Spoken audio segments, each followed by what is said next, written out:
Hi, and welcome to the JAR's Frequently Asked Questions audio support. The information included in this audio file is provided as a suggested method for implementing the JAR system that you learned at the Millionaire Mind Intensive and in the book Secrets of the Millionaire Mind, Mastering the Inner Game of Wealth, written by Harv Eker.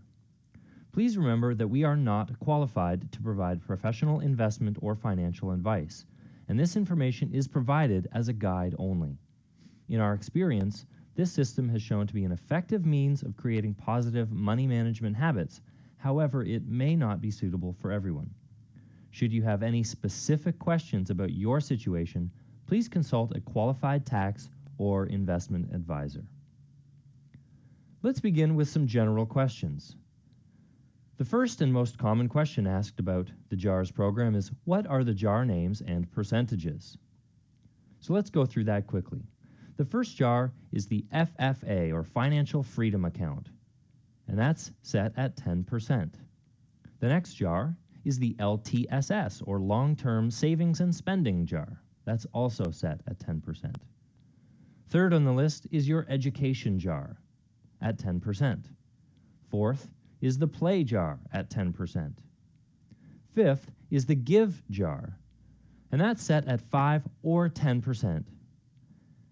And the sixth JAR is your Necessities JAR, and that is set at 50 or 55% based on your household needs. If at all possible, you should use these percentages. However, it may be that your necessities take up a greater percentage of your income than just 50 or 55%. If that is currently the case, make sure that you do cover all of your necessities first, and then split up the remaining money into 5 equal payments to each of the remaining JARs. The goal is to pick an amount that works for you and create the habit. Even if you have to start with $1 per month divided between 5 JARs, it is still important to create the habit and gradually increase it as your income allows.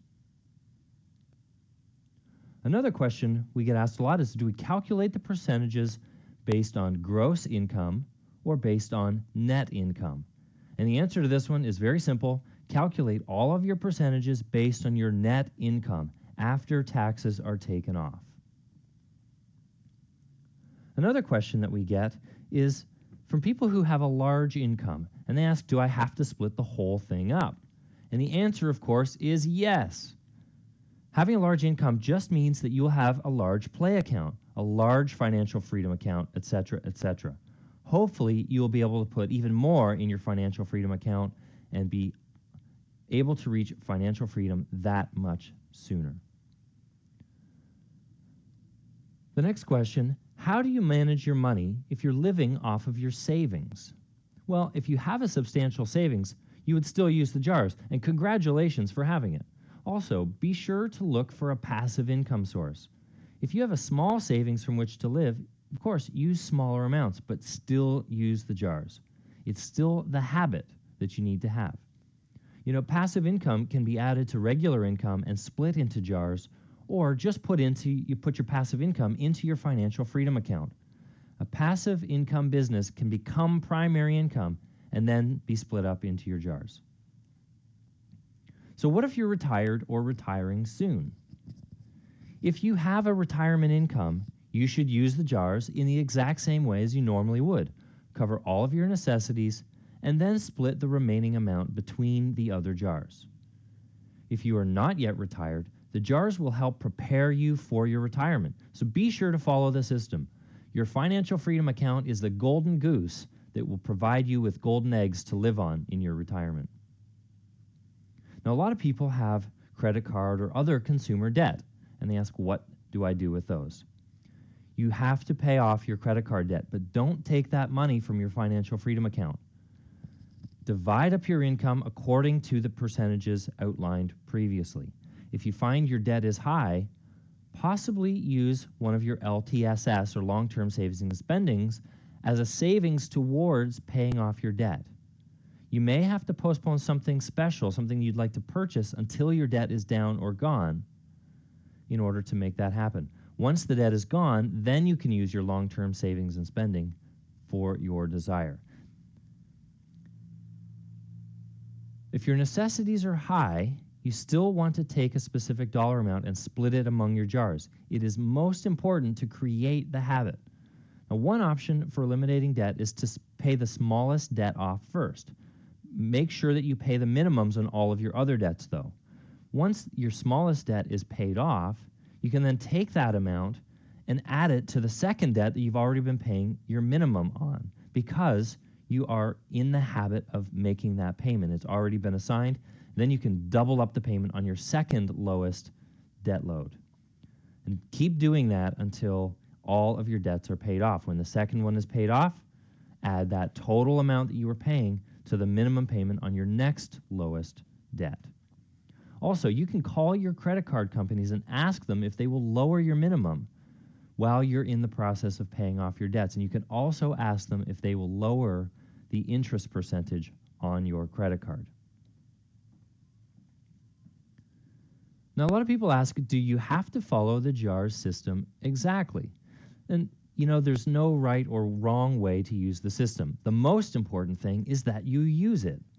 If your necessities are more than 50 or 50% of your income, make sure that you pay those debts off first and then split the rest up between the jars equally. In some cases, you may need to start with a small amount. Like I said, you can put in just $1 and split it up between the 5 jars. But start with an amount that you can absolutely count on every single month so that you create the habit and develop your money management muscles. Then you can increase the amount as your financial situation improves. It is a powerful habit that will help you in the long run. Salary people sometimes ask, well, I get paid twice a month, and the first thing I do is pay myself my financial freedom 10%. Then I deposit to my necessities jars and then to the other 4 jars. And they ask, is that the right format? Now listen, Harv believes in paying yourself first, and the 90-Day Wealth and Conditioning book reinforces that. But take care of all of the jars when you get paid. You could do equal percentages each of those 2 paychecks. So for example, you pay your financial freedom account and your long-term savings and spending from one paycheck, and then you're giving your education and your necessities from another paycheck. Or you could do it in any combination of those, or you could split up each paycheck and put some money into each of your accounts every time you get paid. Whatever you decide, just make sure that you do contribute to all of the jars every single month. Now, another thing here is internet banking allows you to name each of the accounts as you desire. So you can use the jar names for your online accounts. In many cases, you can also set auto payments, which is another mechanism for taking care of these payments into your savings funds on a habit basis. Some people currently aren't in a great financial situation and they don't have any income. And they ask, well, how do I use the jars? There is no excuse, and let me be very blunt about this, there is no excuse not to use the jar system, whether you use real jars or whether you use bank accounts. You can start with as little as $1 per month. If you're currently in debt, adding $1 per month will not hurt you in the long run. And the habit that you will gain, the positive money management habits that you will gain from managing your jars, even with $1 per month, will far, far outweigh any negative impact of that additional dollar in debt. And if you're worried about it, don't have that extra cup of coffee this week. Use that money and put it into your jars instead. Choose a consistent amount and divide that amount up every month. Once you commit, you will see more and more money coming in, and then just increase the amount as you can. The key is to start.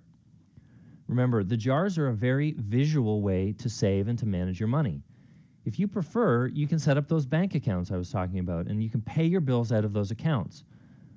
When your credit card bill comes in, you can then take the money from the appropriate jar or the appropriate account and pay the related items on the bill. So that leads me to the next question. Do I have to use real jars? There is no rule saying that you have to use real jars. However, it is a very powerful visual reminder. Every time you walk into your kitchen or wherever room you have your jars being stored, you can literally see your money growing in the accounts that should be growing. Your financial freedom account, your long-term savings and spending account. It's a great boost of energy and enthusiasm when you see that long-term savings and spending jar getting fatter and fatter every month. You know you're getting closer to the thing that you want to purchase. If you do your banking on the internet, you should be able to create the additional bank accounts and rename them for each of your jar names. But it's still a good idea to take those bank accounts books or bank account statements and put them in physical jars where you can actually see those numbers growing. There are some people out there who have a sporadic income and may go months and months on end without being paid and then get a large sum of money. So for those of you who are in this situation, you actually want to choose an amount that you can use on a consistent basis, which may be just $100 a month, and divide that money up into the jars. And so you have it in holding pattern. And each month you take that $100 or whatever the number is for you and divide it up and put it into the separate jars. That way you continue to maintain the monthly habit. Then, when you get each of your bulk payments, you'll have a large deposit that you can then use and separate into larger amounts and divide up among the jars. Now, remember, when you get that large sum of money, 10% of that large sum of money is the same as 10% of a smaller amount of money more often. So take the 10%, put it in your financial freedom account. Put 10% in your long-term savings, 10 in your give, 10 in your education, 5 to 10 in your give jar, actually, and 50 to 55% in your necessities jar.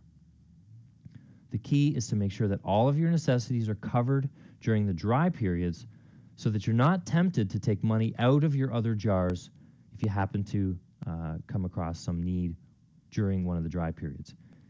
In a pinch, if you must take from one of your jars, never take from your financial freedom account. You do not want to kill the golden goose. Also, remember to put change, pocket change, in the financial freedom account on a daily basis. Adjust as you go. Keep the habit. Now, one of the things we've heard once or twice is, I've used the jars and now I'm broke. Well, if you're using the jars, you literally cannot be broke. There's money in them. So remember, there's no right or wrong way to use the jars. What works for one person may not work for you. The key is to start with what will work best for you, be a good judge of what you can live on, and if you must, start with as little as $1 per month and divide that up. It's okay to start small. Commit to an amount that will work for you, and then go for it. Set the habit, and keep your commitment. Welcome back to the JARS Support Frequently Asked Questions.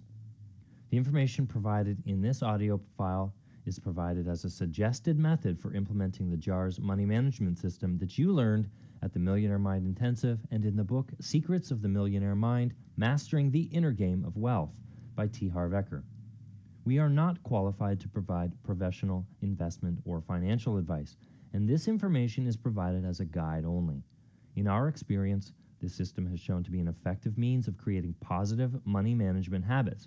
However, it may not be suitable for everyone. Should you have any specific questions about your situation, please consult a qualified tax or investment advisor. This section is about the Financial Freedom Account, the FFA. The most often asked question about the Financial Freedom Account is, do I ever spend my FFA account? And the answer is no, never. Don't ever touch it. Don't use it to pay down debt or anything else. If your necessities require more than 50 to 55% of your income, have another look at your percentages. Choose an amount that works for you and commit to it. Even if it's just $50 a month, you're creating a habit each time you use your accounts. You must develop the habit for the long term. Never take money out of your financial freedom account to add to your long-term savings and spending account to go and buy something that won't produce value for you. And by value, we mean profit. The financial freedom account is the golden goose, and you are going to live off the eggs provided by that goose later on in your life. Never kill the goose. Use the eggs once you can live on the percentage of money that they produce. Any money you generate through your financial freedom account goes back into your financial freedom account until you can live on that amount. And when you can live on that amount, you still maintain the JARS system. So when you retire and you have a passive income coming out of your financial freedom account, you take your monthly income out and divide it into your JARS. So some of it is going to go back into your financial freedom account. Now, a lot of people also ask, well, what passive income opportunities are there for my financial freedom account? There are way too many to mention here, but Harv has put together Millionaire School, a program designed as a tool to help you find opportunities and learn how to invest your money wisely. You can learn more about this program by calling Peak Potentials Training at 1-888-868-8883. If you don't yet have any money to invest, it's time to start educating yourself so that when the money comes, you'll know exactly what you want to do with it. We are not investment counselors or securities people. We just want you to develop the habit of managing your money so that at some point, you will be able to make investment decisions that support your growth. Often people ask, for Canadians, is my RRSP, or for Americans, is my 401k part of my financial freedom account? And the answer is absolutely yes, it is. Treat it as such and don't go blowing that money. It is not to be spent until you can live on it. The 90-day manual indicates to add to the financial freedom account every day. But what if you don't have something to add every day? Where does that money come from? Well, it comes from your pocket change at the end of the day. Just throw that change into your financial freedom jar every single day. Anything you have left over when you get home, throw it in the jar. It's not another percentage. It doesn't get divided up. This focuses you on your financial freedom account. If you put $100 a month in your financial freedom account and you're buying coffee at Starbucks or some other coffee joint every day, consider not purchasing that coffee and instead put the cost of the coffee into your financial freedom account. You know, if you love coffee and you love having it every day, go ahead and have it. Don't give up your favorites. But if you don't really care that much about coffee, use that money in your financial freedom account. Okay, on to long-term savings and spendings. A lot of people ask, well, what kind of things should I use my LTSS jar for? You know, you can use this jar for any big purchases you'd like to make. And as we mentioned in an earlier part of the program, you can also use it as a secondary means of paying down your debt if you choose to. You don't need to do that, but it is something that you can do if you have a high consumer debt load. But use this jar for something that you dream of. And if you want to, you can even label your jar underneath LTSS. Label the jar what exactly you are saving for, so that as the jar gets fatter and fatter, you see how much closer you're getting to that specific thing. The visual reminder is very powerful. So some things you might use your LTSS jar for. You might save up for a new car, remodeling your kitchen, a new big screen television, a family or your dream vacation, your down payment on a new house, a sailboat, anything that is nice to have as opposed to need to have. Dinner for the family is a need to have. Dinner at the newest and greatest restaurant that just opened up down the street, that's a nice to have. A lot of people ask, can I have more than one LTSS jar at one time? And how would I split this up if I do? And yes, the answer is yes. You can technically have as many LTSS jars as you like. However, we recommend you limit yourself to 2 or 3 at the absolute most.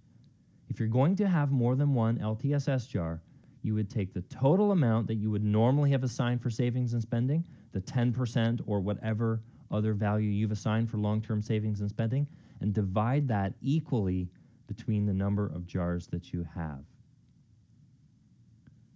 So a lot of people ask, can I use the LTSS to pay off my debts? We did answer that just recently, but if your current debt load is high, it is okay to create a second LTSS jar that you will use for your debt repayment. When you take money out of this jar to make a payment onto your credit card or other consumer debt, never empty it fully. Always leave at least $1 in the account. This is a psychological trick because you never want to get that jar down to zero, okay? And the last question that we get a lot in this particular area about the LTSS jar is, can I use my long-term savings and spendings to purchase birthday and Christmas or holiday gifts? You know, if you're going to use this money for gifts for other people, it's recommended that you have 2 LTSS jars. One would be for your dream item, the big gift that you want to give to yourself, and the other would be for your gift giving for your family and friends, your Christmas, your holiday, your birthday, your anniversary gifts, or any other gift that you might like to give somebody else. Moving on, let's talk about your education fund. A lot of people ask, what should I spend my education money on? Anything that you feel is a personal or professional development that contributes to your overall education can be part of your education fund. You know, and this can include books, audio or video home learning courses, live training events, and we know a great company that offers some tremendous courses that will improve every area of your life, or any other continuing education through a college or university are all examples of great ways that you can use the funds in this jar.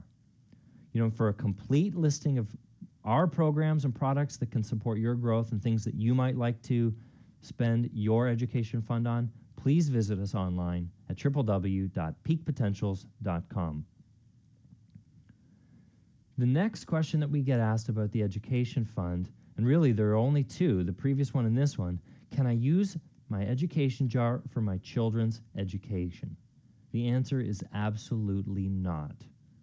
Your children should have their own set of jars, and you can create a college fund for them. But your education jar is for your own self-development. Consider it an investment in your own future. As you continue to grow and as you continue to learn, your earning power will also increase. So it really is an investment in your financial future. Remember, if you're not growing, you're automatically what? You're dying, right? The next jar is the play jar. One of the most common questions, and almost everybody asks this question, is do I really have to spend my play jar every single month? Absolutely, the answer is yes. Definitely spend it once a month as often as you possibly can. Savers need to spend to keep happy and motivated and rewarded. If you really want to try that hot new restaurant and you know 1 month worth of play money won't cut it, well, you can save that jar for a maximum of 3 months before you spend it. But be sure to blow it every month, or at the very least every 3 months. It's a powerful, powerful reminder that you are living the life that you want to be living. And a lot of people say, well, isn't that wasteful? But you know what? Money was created to be spent. Hoarding all of your money and never spending it tells the universe that you are fearful of not having enough. When this becomes your focus, it quickly becomes your reality. Remember, what you focus on expands. It's also a very powerful visualization technique. You've probably heard the saying before, fake it till you make it. This is the same idea. You're training yourself to think in terms of abundance. You are enjoying the fruits of your labors on a regular basis. Some people ask, but shouldn't I be concentrating on paying off my debts? Well, absolutely. You need to take care of any debts you might have, but you don't want to focus on that exclusively. As I said, what you focus on expands. So focusing on paying your debt will only train you to have debt that you need to pay off. You might only have 10 or 20 cents in your play jar at the end of the month. If you're one of those people who just needs to start with $1 a month right now, you know what? That's okay. Go and treat yourself to a candy that you might not ordinarily get for yourself. Savor that candy. Enjoy every single moment of it. But make sure that you go out and blow that money. That's what it's there for. So the final question in this area on this topic is it really that important that I have the play jar and that I spend it regularly? And I think by now you know the answer. Yes, absolutely. Yes, yes, yes, yes, yes. Okay, moving on to the give jar. What makes a gift? The give jar is for charitable contributions, particularly in ways that impact the greater community. One of the reasons to become rich is to be able to contribute at a greater level than we're currently able to contribute. So exactly what you donate to, that's entirely up to you. Some people use it as a tithe to their church or spiritual organization. Other people sponsor children in countries around the world or to animal rescue organizations. Maybe someone in your office or place of business is participating in a fund drive or a run or a walkathon for a cause that really resonates with you. You know, and also, during times of intense need, such as the recent hurricanes in the United States or the tsunami victims around the world, much is needed and much is asked from ordinary people like you and me. And your give jar can be used for these purposes as well. Some people ask, you know, if I give to my son or my daughter to help them pay their rent or get school supplies, does that count? And the answer is no. Giving money to help your direct family is more of a necessity than a gift situation, and it should be taken from your necessities funds. The give jar should be used primarily to help those outside your inner circle. Now to the big jar, the necessities. What makes something a necessity? Well, necessities are the things in life that you absolutely cannot do without. Food, your rent or mortgage payments, the gas bill, car payments, or insurance are all examples of necessities. If you're not 100% sure if something is a necessity or not, it probably isn't. To be sure, just ask yourself, what are the consequences of not having this thing? If the answer is, well, the bank's going to repossess it, well, then it probably is a necessity.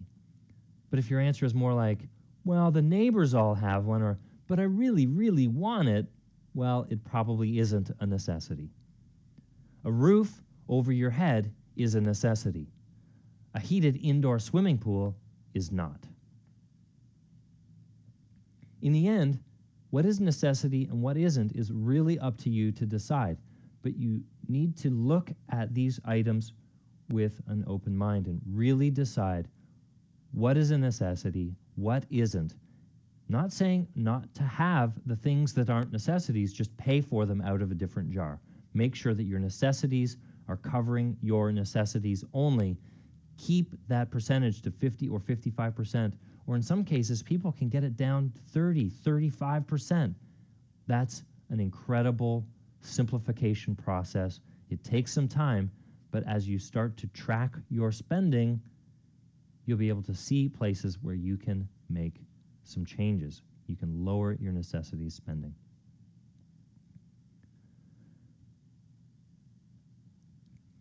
Welcome back to the JAR's Money Management System outline of frequently asked questions. Please remember the information provided in this audio is done so at a suggested method for implementing the JAR system that you learned at the Millionaire Mind Intensive and in the book Secrets of the Millionaire Mind, Mastering the Inner Game of Wealth by Harv Eker. We are not qualified to provide professional investment or financial advice, and this information is provided as a guide only. In our experience, this system has shown to be an effective means of creating positive money management habits. However, it may not be suitable for everyone.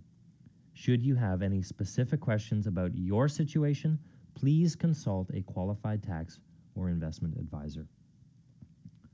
In this section, we'd like to discuss some special case questions. And let's start with the self-employed. People who are self-employed often ask, how do my taxes figure into the jars? And if you're self-employed, you should already know what percentage of your gross income needs to be set aside for your taxes based on your situation. This money should be put into a separate savings account with as high an interest rate as you can find. You know when you will have to pay it out and tax season, so plan accordingly with long-term secure investments. This is not money you want to gamble with, so you may have to settle for a lower interest rate to ensure that you have it when tax time comes around. Once you have taken your taxes out of your gross income, then you can calculate how you're going to contribute to your jars based on the system.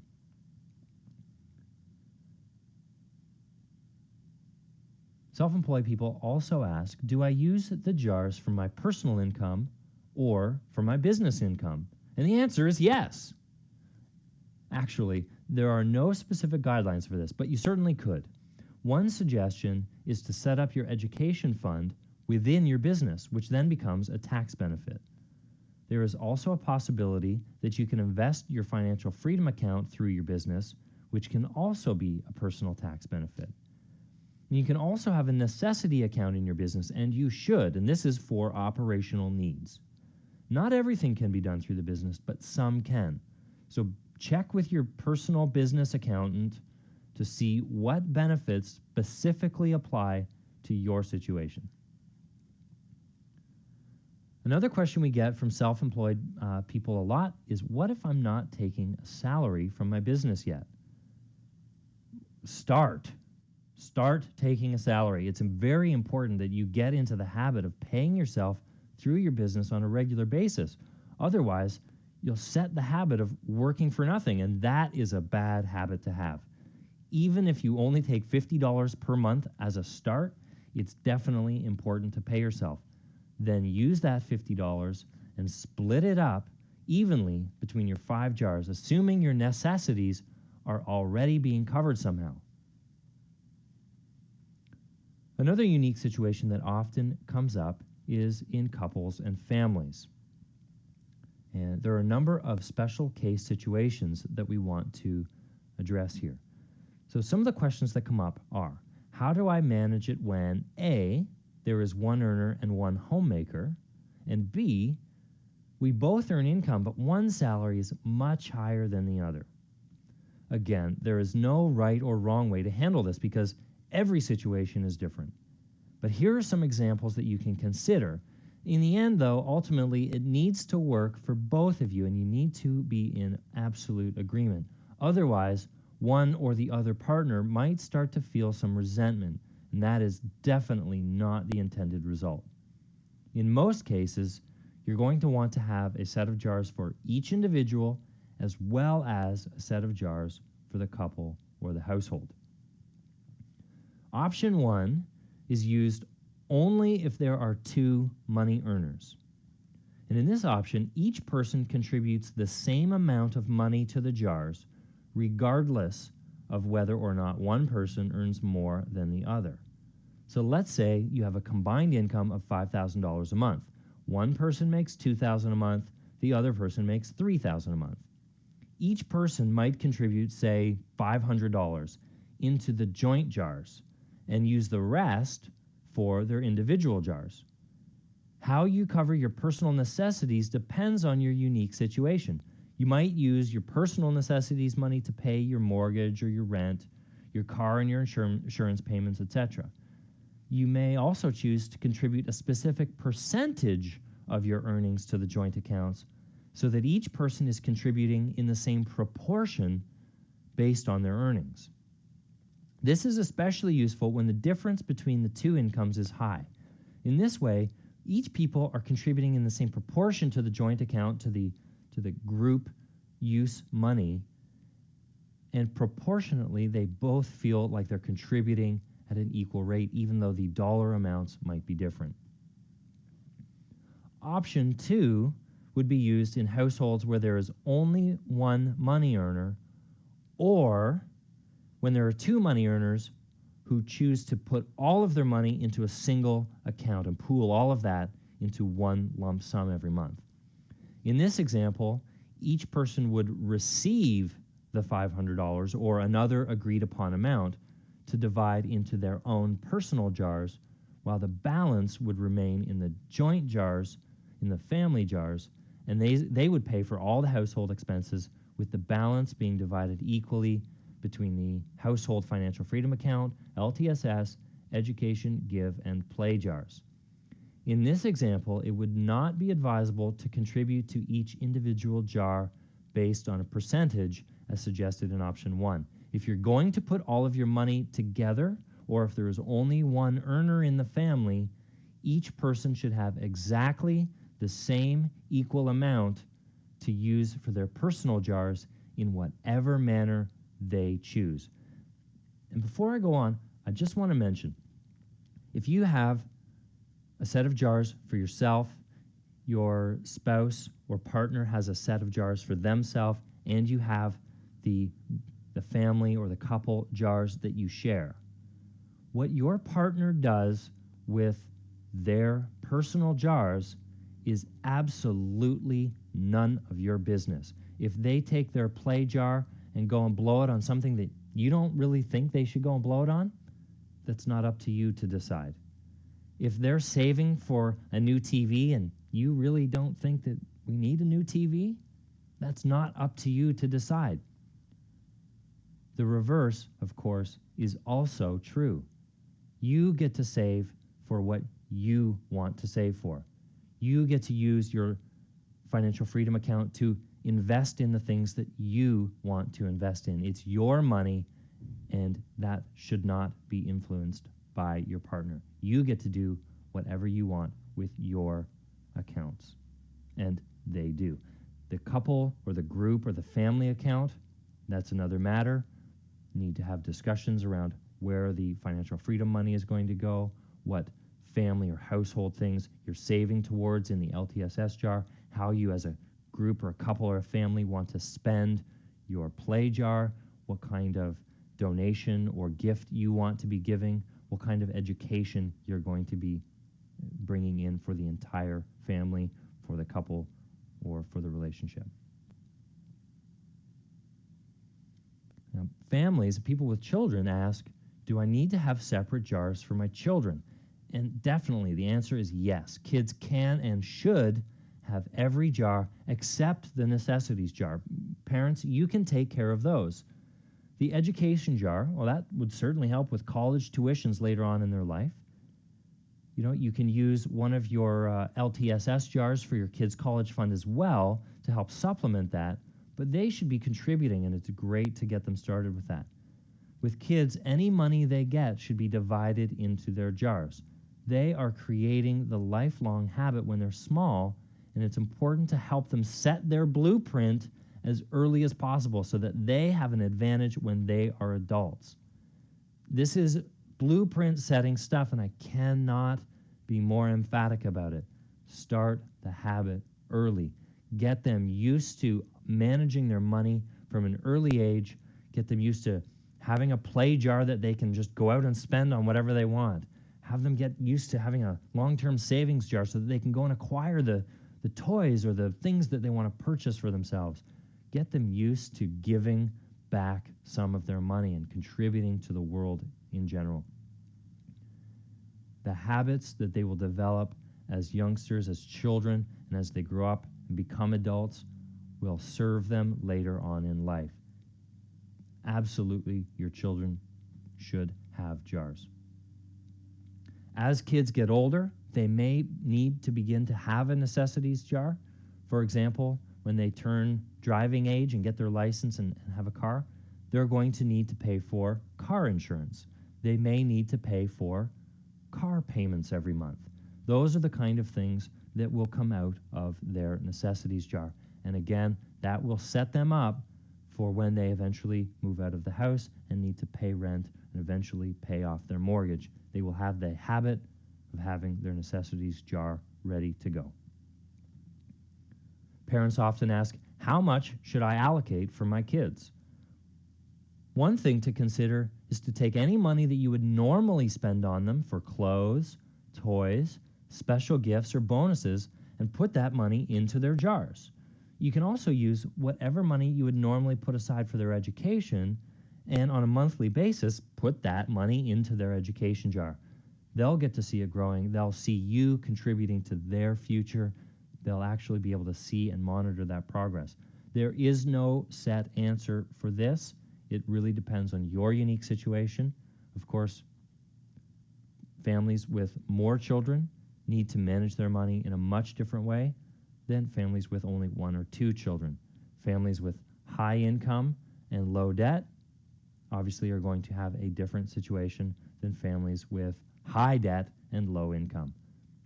Do what makes sense in your situation, but be sure to include your children in the process.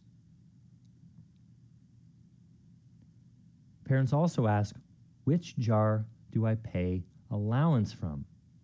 Remember, you're setting your children's blueprint with everything you do. It might be a good idea to create a value system so that any chores that they have to do are paid for instead of giving them an allowance. Generally speaking, this money should come out of your necessities jar.